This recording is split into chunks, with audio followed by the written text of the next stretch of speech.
God. Um, the final speaker is our.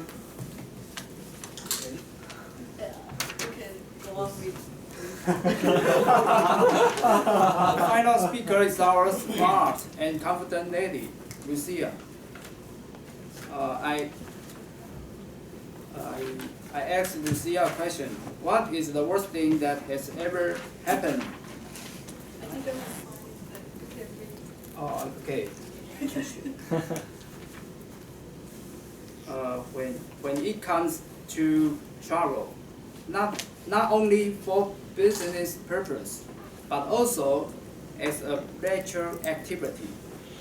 Lucia says that travel is an important part of her life.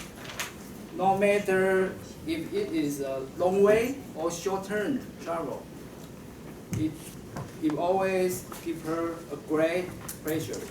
Today, Lucia will read and interpret a poem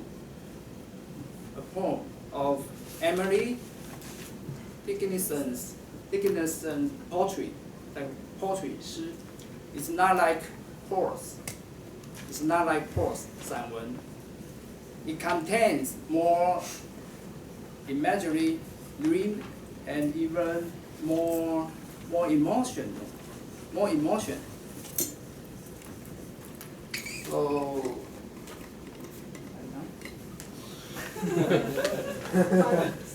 5 seconds. Let's count down. Tapa time. 1, 2, 3. Speed up. 20 seconds. 20 seconds.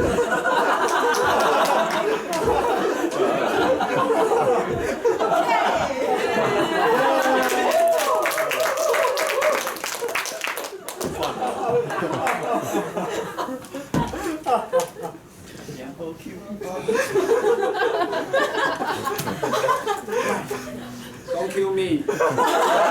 Kill pie. Let's welcome Lucia.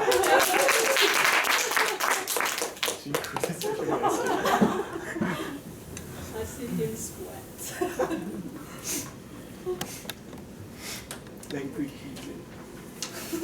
Okay.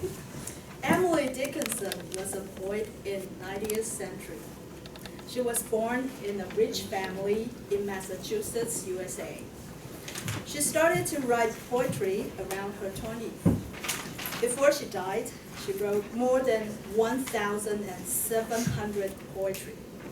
These poetry were published after her death. Ever since then, she is one of the greatest poets in human history. Her poetry reflects the romanticism and religionism at that time. 浪漫主义跟宗教主义. Her poetry don't have titles but just chronicle numbers.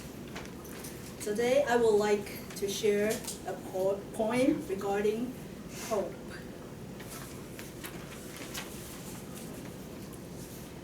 Hope is the thing with feathers that perches in the soul and sings the tune without the words and never stops at all.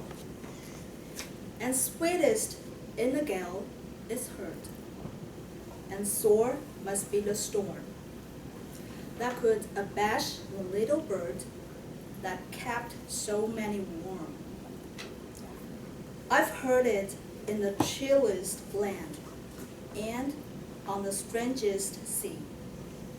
Yet, never, in extremity, it asks a crumble of me.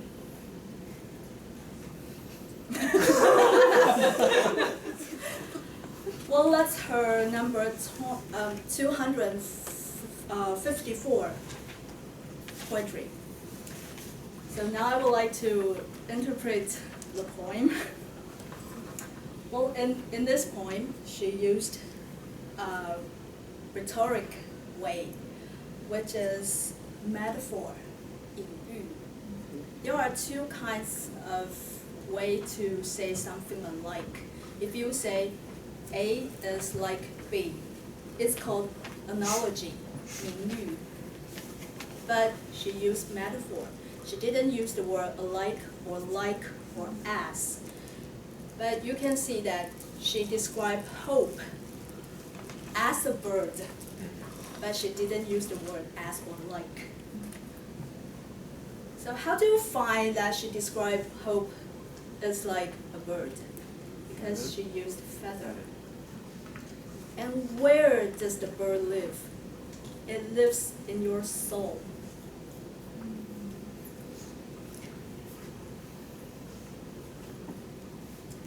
And since the bird lives in your soul, it sings to you all the time.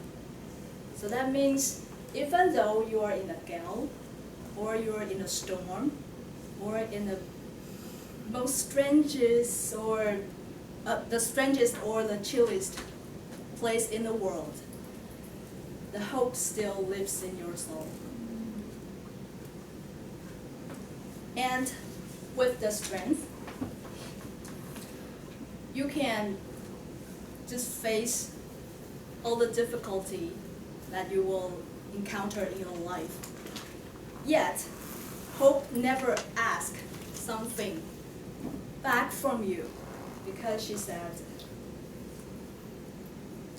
it asks yet never in extremity. So even though you are in a difficulty, it still asks no favor or reward from you. It asks a humble of me.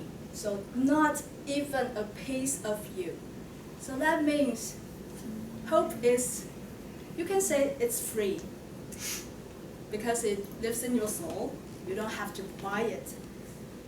Yet, you don't have to pay extra things to hope.